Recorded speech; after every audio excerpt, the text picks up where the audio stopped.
Welcome to Checking In with Tracy and Ahil. 4 years ago, Ahil and I ditched our corporate careers in accounting and finance to go all in on short-term rentals. Since then, we posted over 10,000 reservations and we now manage over 60 Airbnbs across Canada.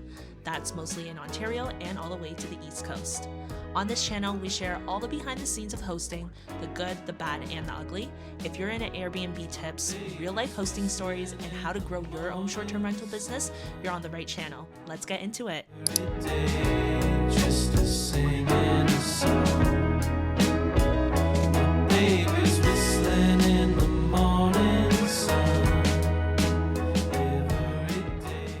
Good morning, guys. We are at the airport right now. It's 4 a.m. and we are off to Cancun for our first time at a resort.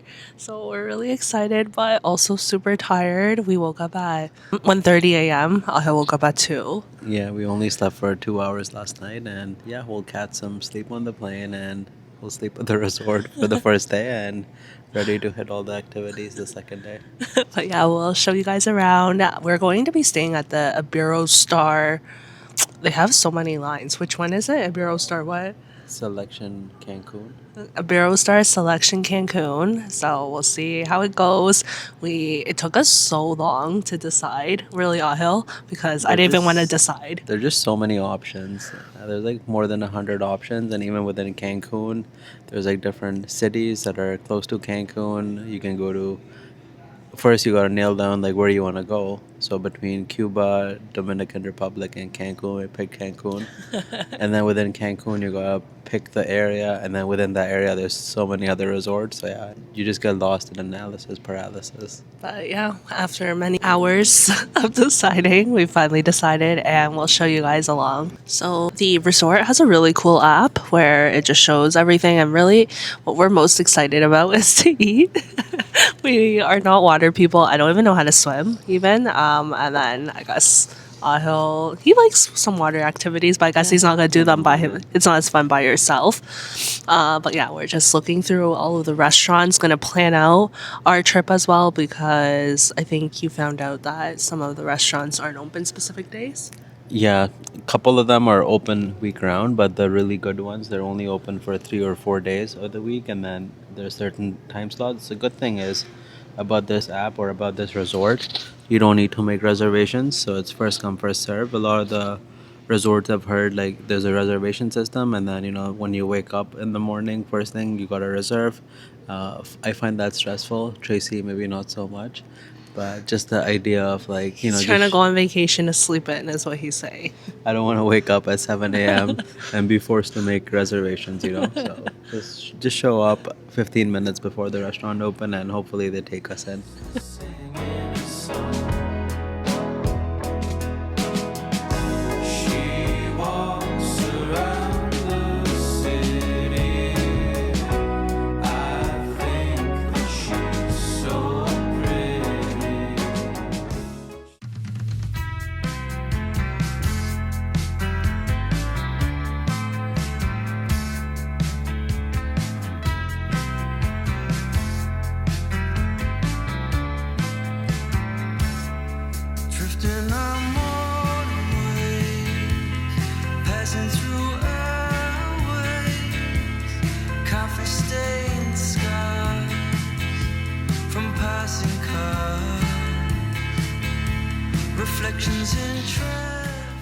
Traveling as a small business owner is really stressful. It really puts your softwares and your systems in your business to the test.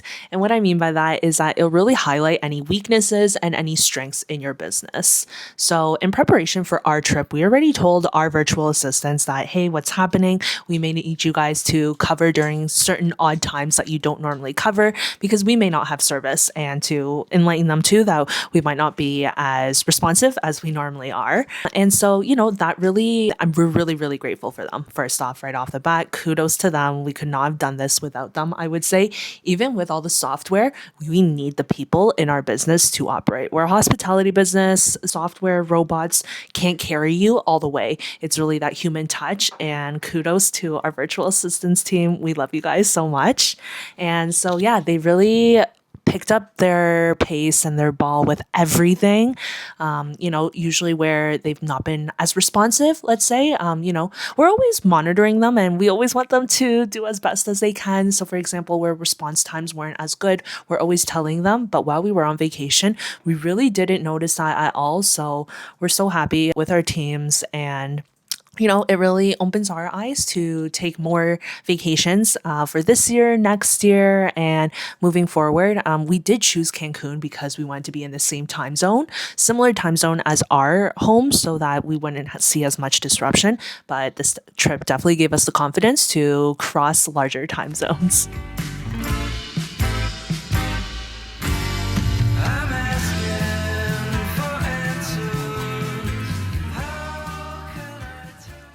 Hey guys, so we are back from Cancun from our 1 week resort, and while we were there, we were anticipating that there might be a lot more work for us to do, but luckily things were able to be held down by itself. We didn't encounter a lot of maintenance issues, honestly. It's funny. While we were there, we realized like we can actually work only like what is it, 2, 3, sometimes 4 hours a day and get away with it. Like usually, as long as we're not expanding, like yeah, that 3, 4 hours a day is like usually good enough to keep things rolling. Some days not even. It's Yeah. just we like to supervise a lot in terms of our VA team, but not necessarily necessary for every operator. But yeah, so we just wanted to jump on, kind of debrief on the maintenance issues that we did deal with and that we're still dealing with right now, and talk to you guys about how we deal with it, what are the fees associated, what you need to consider, any information, and how to deal with it on the guest side of things, or Airbnb if there are any. So issue number one that we dealt with while we were there was that a guest checked into one of our Toronto condos and they said that the dryer doesn't work. He's been there probably, I think, for a couple, I don't know, I can't remember, maybe 3 days before he messaged us. He said he already used the dryer once and it worked, but it suddenly stopped working. That's all he said. So then when a guest brings up these issues, you have to make sure you're collecting more information. You should not right away be jumping to that, hey, no problem, let me send someone and figure this out. So we need a little more information. What about it is not working? Is the control panel not lighting up, or is it is lighting up and when you're pressing start, it's just not running? Is it not draining? There's so many different ways of explaining something's not working. He basically said that the control panels, it's not even turning on. And so we gave him some basic troubleshooting things, and these are our very typical troubleshooting things for any electronics appliances. So first of all is that we're gonna be like, hey, can you check the breaker? Most of the time, sometimes Even before checking the breaker, make sure like it's plugged in properly, like the plugged in come loose. It doesn't really apply Not for in this this one. case, yeah, because it's really like far in the back. But like for example, like It's like in a closet that just fits the machines and Yeah. they're stacked. but for a TV or a toaster or any Yeah. kitchen appliance, that's pretty common. The plug can come loose over time. So just check it, or maybe the outlet. So, go to the breaker. In our documentation, in our properties folders, which is where we have the master files of everything. And when we onboard a property, we always document where the breaker is, the labels for it, and all of that, and the model number of your appliance. And this is where it will come in handy as well. And we'll dive into that. But we asked them to, hey, can you go to the breaker, which is located here, reset it by pushing it to the right, wait a couple seconds, then push it all the way left. We circle which breaker we think it is if we know what it is. If not, we just tell them to kind of turn off each one by its own, or whatever it is, and then we tell him to come back to us about what happened. He was pretty slow about it, but eventually he did respond that he tried everything, it doesn't work. So this is the point where then you have to decide what are the next steps. So in this case, since the guest confirmed that the dryer no longer works, he did our basic troubleshooting steps, and he seemed smart in some cases. Before we even send like an appliance repairman, which are more expensive, we may send the handyman first just to fact check like that, it truly is not working. But in this case, since the guest seemed smart, we didn't feel the need to double pay, basically, like send the handyman to basically confirm To what redo the the same guest things. has already told us. So we thought it was appropriate at this point to involve an appliance repairman. So appliance repairs usually, like I'd say, like it's not that difficult to find like an appliance repairman, especially in major cities.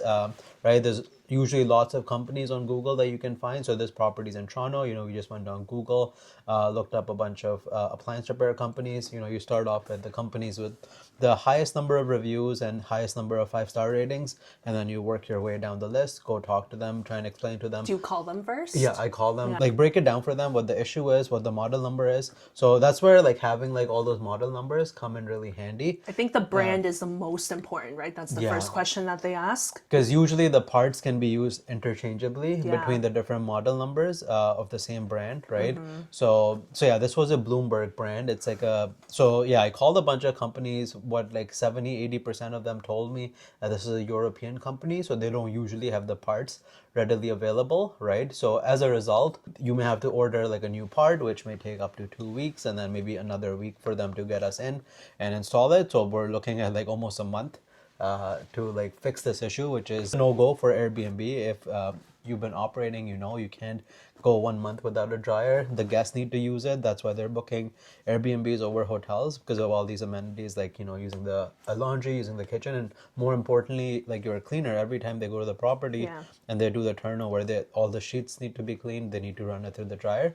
So we can't, like, basically we can't go a month without this. But luckily we found one person who specializes in repairing these Bloomberg machines. And then, so the next step is you involve them, you set up a time with them, provide them instructions, right? So the bad thing, I guess, about these repair companies is all of them, like, they charge a diagnostic fee. With handyman, for example, in a lot of cases, we can send someone to give us a quote free of cost, right? And then we can let them know whether or not we want to go ahead with them. But these repair companies, they know their value. They like charge a diagnostic fee. But if you choose to go ahead with a repair, they apply that diagnostic fee towards the repair. So let's say if the diagnostic fee is $100, the repair is $400. They won't charge you $500. That $100 goes towards the repair of $400. And what we found in Do you usually have to pay for the diagnostic fee in advance? So it's 50-50. If you don't have a established relationship with the company, they may ask you to pay in advance. But the other half of the companies, if you already know them, if you worked with them in the past, they may not ask you to pay a diagnostic fee. Or like some companies, they just trust that you'll make the payment. I get it. Being a business, there's like We get it. I get it why they do that, right? But anyway, so once you pay the diagnostic fee, you set up a time, you give them access details. Do they all go in with their own code? Like, are they like Reliance? In most cases, like these repair companies are independent, so they're not too fussed about someone being on site. Okay. But yeah, if you use someone like Reliance for your HVAC, for your plumbing, whatever, usually they would need someone on site, and they would not take the risk of sending their technician into the home unattended, because they don't want to risk like you blaming them for anything missing or whatnot. So why that's important, why I was asking, is because you need to figure out if someone needs to be there. If the guest is already home, then just let the guest be the person. Otherwise, you need to arrange someone on your end to receive them. So yeah, the appliance guy is there right now. We don't have a guest at the property right now. We blocked like a couple days just to do this repair. So yeah, we gave the appliance guy access instructions. So for this property, for example, in downtown, there's like a lockbox room within the building, so he can go and he went and retrieved the keys from there, made his way into the unit, and now he's gonna let us know what the issue is. It sounds to us like the panel needs to be replaced, and usually like what we've come to terms with these appliance repairs, the cost of repairing is usually between 1/3 to half of the purchase price. But in a condo, like if it's a single family home, we may decide to purchase a new appliance. But in condo, it's almost impossible to coordinate with the first to remove the old appliance. You need to book the elevator. You need to book the elevator to get the new appliance in. There's like a risk involved with them like scratching the everything's really small and narrow, so they can easily like damage the wall. So ideally, even if it costs like 1/3 of the price of a new machine, I think we are leaning towards repairing it, just because of all the hassle involved with purchasing a new machine and disposing the old one. But yes, if it was a single family home, it would be a different story. So in terms of the guest side, it was a really weird situation. The guests, we were like, hey, we can have a technician come, and he never responded to us for a very long time. And we followed up, and he had an international number, so unfortunately we could not call him. And eventually, the day before his checkout, he's like, hey, sorry, I missed your message. I think he just didn't want someone to come, Yeah. which is very odd. Almost all guests, I will say, will be like, hey, I want this fixed because I want to be able to try my clothes or I feel like whatever. he somewhat felt responsible for like Maybe. damaging the dryer. Yeah. We don't know what happened because it was working before he arrived. He said that he was able to do a couple loads before it stopped working. So Yeah. maybe he felt like somewhat responsible and didn't want to be blamed for it, Yeah. or like he just simply didn't like anyone else coming into his space.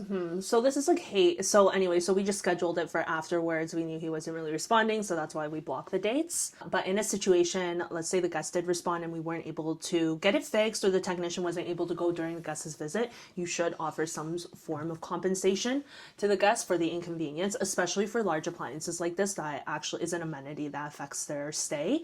Because if they go to Airbnb, it hasn't happened recently, so I don't know if Airbnb's changed their policies kind of in the last 6 months. But prior to that is that if the guest tells Airbnb support would give them a refund of 30% of the nightly rate for the nights affected. So, you're definitely better off often offering some sort of compensation, because if you don't, then they will go to Airbnb anyways. So, and anyways, it's part of just hospitality. A dryer is a really significant appliance. But yeah, that's the first issue that we dealt with, and we are still dealing with. I'm still trying to figure out all the details. The appliance guy is literally there right now, and hopefully we'll get a response in the next 30 minutes. Issue number 2 that we dealt with was pest issues. One of the most annoying things ever, because you just have no control over it. Like, compared to like the laundry situation, worst case, we can give the guests like credit to go to a laundromat. Yeah. You can call a laundromat even and be like, hey, can you guys do a pickup and drop off so that the guest doesn't even need to drive there? There's always resolutions around it that are quite easy, and money is you can just solve it with money and it's solved right away. Pests, that is the most annoying thing ever. So what we dealt with was something we've actually not dealt with in a we dealt with it once before, and I don't even think it was an issue. So the issue is around cockroaches. So we've only dealt with cockroaches once before. I think it was kind of in the beginning of our arbitrage career. So kind of in 2022, where a guest told us that he found 2 cockroaches, and it was during a very long stay, and he was the one that was there. So we're kind of like, okay, well, what do you want us to do? And blah, blah, blah. Anyways. Why we don't deal with cockroaches a lot with Airbnb is, like that's why you do like Airbnb versus long-term rentals. Yeah. Because the cleaner is going there literally like 3, 4, 5, 6 times a month. The place is getting thoroughly clean, top to bottom, right? And usually that's why like in our 4 or 5 years of hosting, we've only dealt with cockroaches only twice, because like the place is getting cleaned. Most guests, like I'd say, even the ones that are staying for longer, they're more professional. Yes. We provide cleaning supplies, so they keep the place in good shape. Like in some cases, the cleaner is going there after 4 months, and they charge us almost as much as they're cleaning after like someone who stayed there for 2 nights, because it's the same amount of work. The guests kept the place in really good shape. So that's why we've not dealt with a lot of the cockroaches in the past. So this particular unit, we had a guest stay for I think 6 months. Yeah. Then there was another short term. We did a full deep cleaning. That was kind of one of our prior videos as well, where we went to go inspect. The cleaner didn't see any cockroaches. We didn't see any. We were literally there and looked through everything. Not with the mind of cockroaches, but we would have seen droppings of some sort too if it was a major infestation, which it isn't and wasn't. Then we had a guest that stayed probably for like 5 nights, and then the guest that reported the issue, she was the second guest after that long-term guest, and she's the one that told us that she's been seeing cockroaches, kind of like 2 to 3 of them within her first 2 days. So it was not normal, I will say. And then so to address this, we were like, hey, okay, we don't think it's an infestation. We were there, blah blah blah. So we sent her some just like Amazon cockroach traps that she could use to set up in the home to help see if it's maybe just like 1 or 2 cockroaches. Also a generic bug spray to help her kill it, so she doesn't have to squish or anything. She got in and she messaged us kind of a couple nights later saying, hey, she's spraying a lot of bug spray. It's really affecting her stay and blah blah blah. And she was able to send us photos, and we were able to confirm that they were cockroaches. So it was really unfortunate. She was supposed to stay for the month, but of course, given the issue, we had to offer her a refund because she was not comfortable staying for obvious reasons. And so here we are. I think last week we already initiated the issue, so how we dealt with that, we'll dive into that. So what we did once we found those cockroaches, next step, of course, call Pest Control, see what can be done.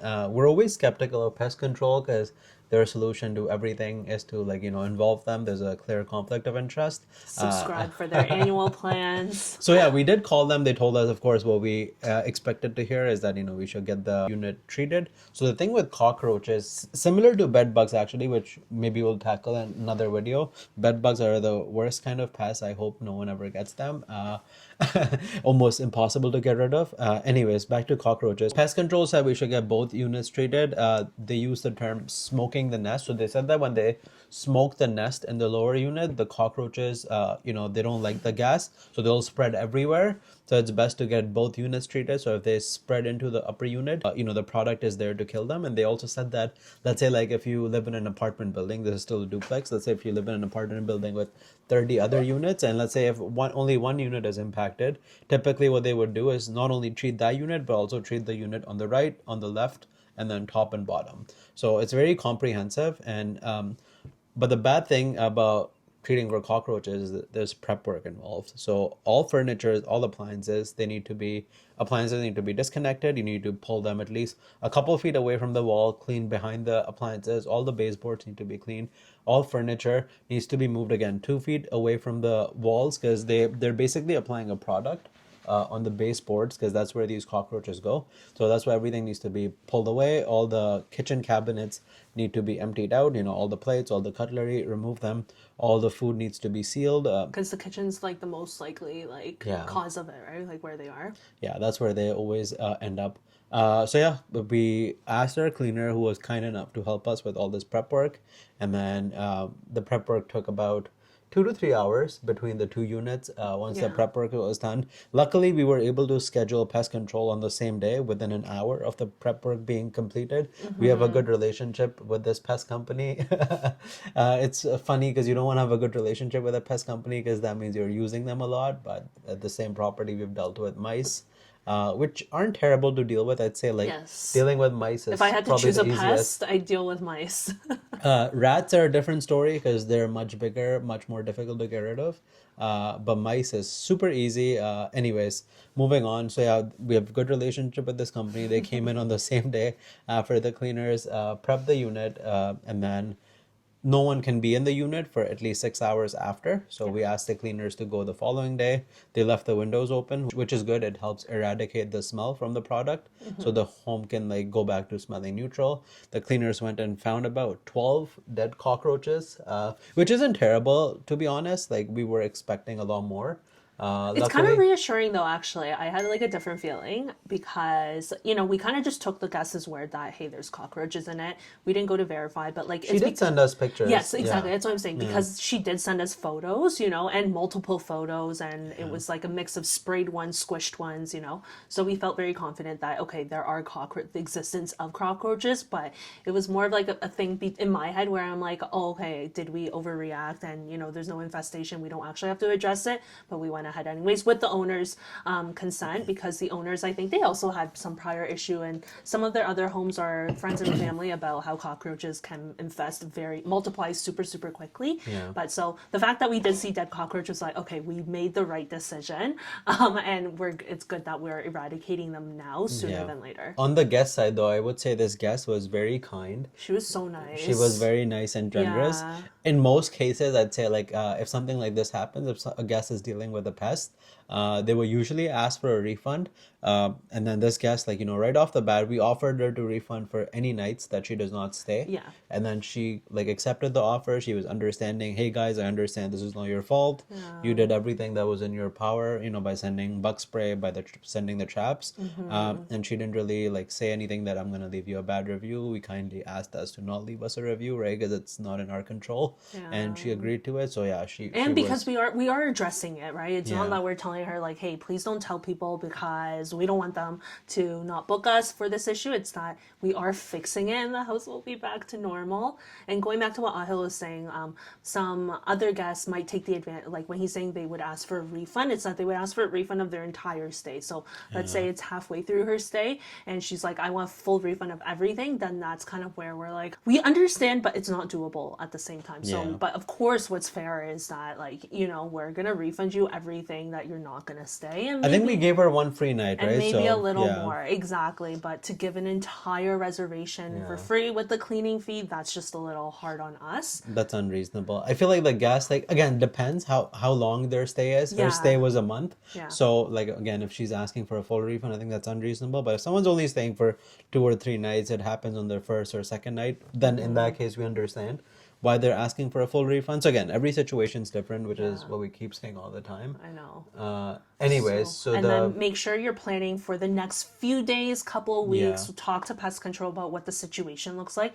We decided we're gonna block how many days? We are after blocking the- a week. Yeah, so we're blocking a week so that we are letting the treatment sit, kill some of the cockroaches, and then we're going to be resending the cleaners again to sweep them up, tell us how many they found, and so that the guests aren't the ones finding out the issue. So Yeah, the first time the cleaners went after the treatment, they found 12 dead cockroaches.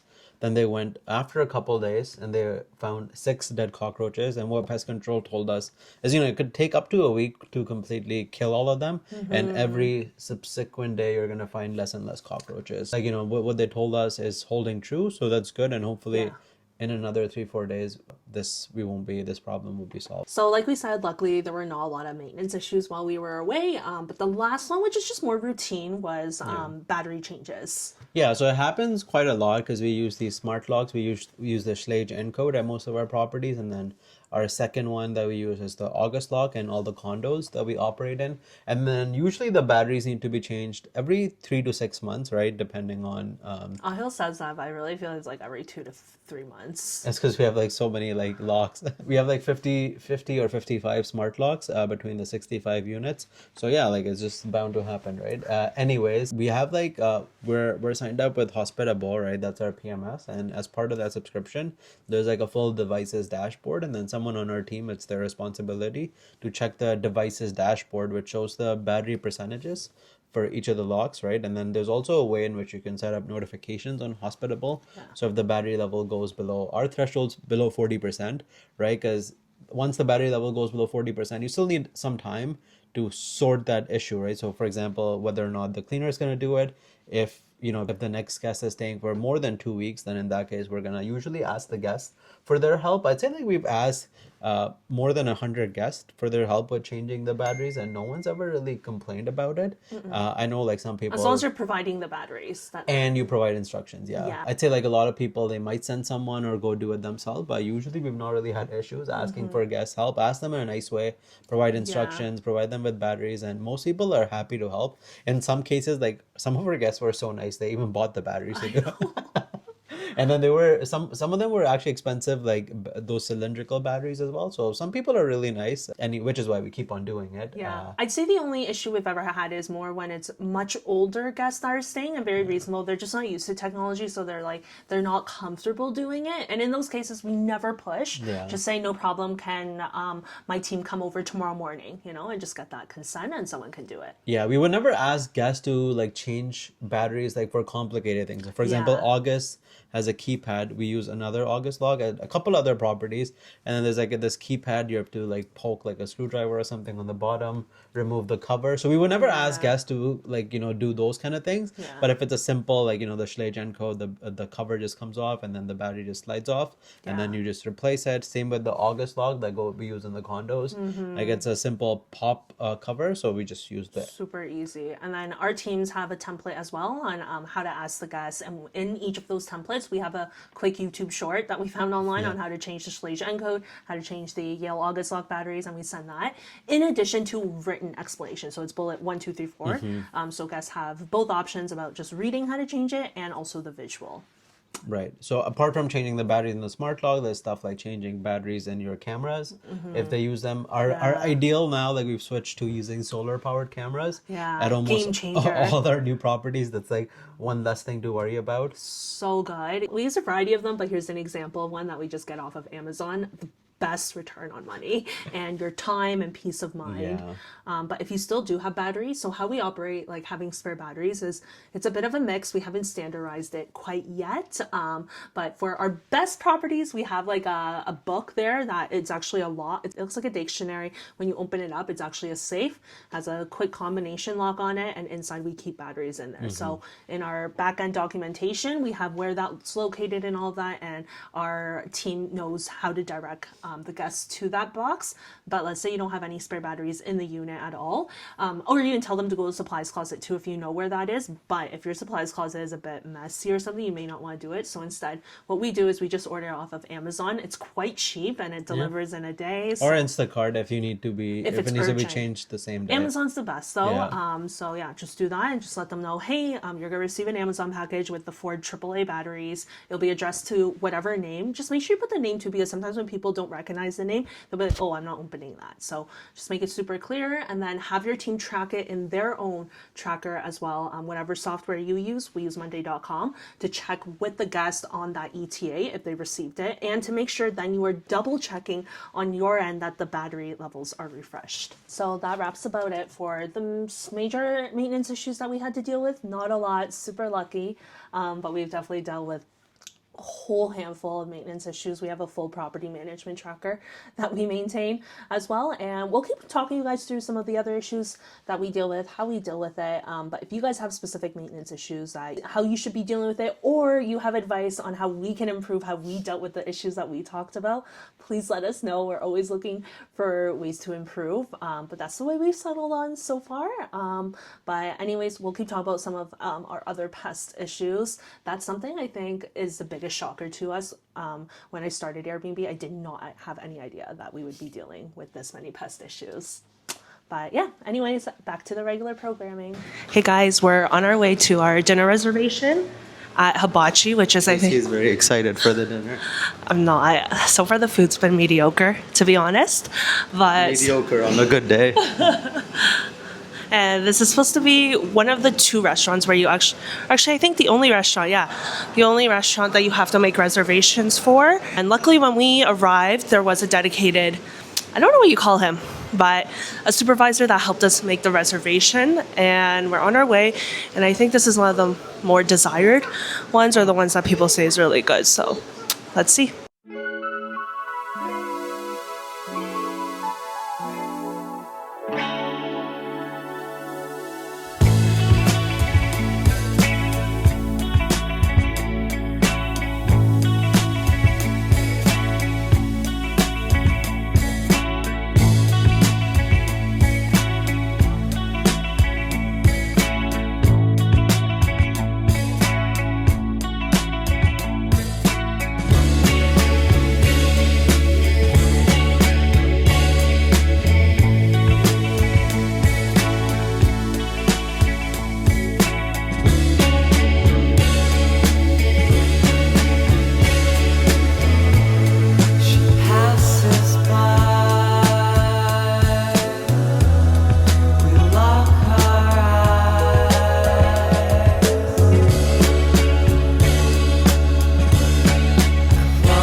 Oh my God, we just played tennis in what feels like 50-degree weather with the humidity.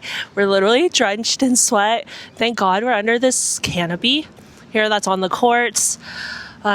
Feels good after eating nonstop. Feels like we're playing tennis inside a sauna. Literally. I enjoy it a bit more, but I'm worried about getting sick. So we're going to pause and play a little again next time.